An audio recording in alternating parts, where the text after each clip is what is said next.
La recherche translationnelle, c'est celle qui s'occupe de faire le pont entre la recherche fondamentale et la recherche clinique. Nous sommes dans un site qui est avantagé ou privilégié dans cette situation parce que nous avons le Centre des cancérologies de Marseille qui est associé à l'Institut de Paoli-Calmettes. Donc des chercheurs qui sont associés à des cliniciens. Cette association est indispensable pour ce type de recherche. J'ai un exemple de recherche translationnelle qui concerne les travaux que nous réalisons dans l'équipe pancréas, qui concerne la personnalisation des traitements du cancer pancréatique. Qu'est-ce que nous avons fait? Nous sommes capables, avec des biologistes, des mathématiciens, des bioinformaticiens et des gens qui travaillent sur l'intelligence artificielle, de modéliser la pathologie dans nos boîtes de pétri et dans notre laboratoire. Donc nous sommes capables de récupérer ces échantillons provenant des patients, les cultiver in vitro et les challenger, les traiter avec différents médicaments qui sont utilisés dans la pratique courante de la cancérogénèse pancréatique.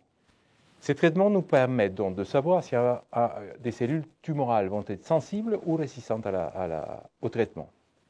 Ensuite, ce que nous faisons, c'est que nous étudions moléculairement ces modèles biologiques et nous associons la résistance ou la sensibilité à des caractéristiques moléculaires qui vont nous indiquer ce qu'on appelle des marqueurs, des prédicteurs.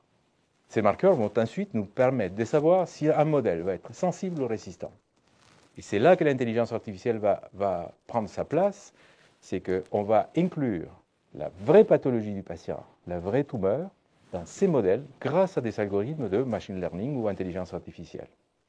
C'est ensuite qu'on obtient ce qu'on appelle des algorithmes prédictifs de la sensibilité. Ces algorithmes représentent donc des prédicteurs qui vont permettre de savoir si un patient va répondre ou pas au traitement. Et ça nous permet de mieux traiter les patients et faire ce qu'on appelle la thérapie personnalisée. Dans le cancer pancréatique, il y a urgence.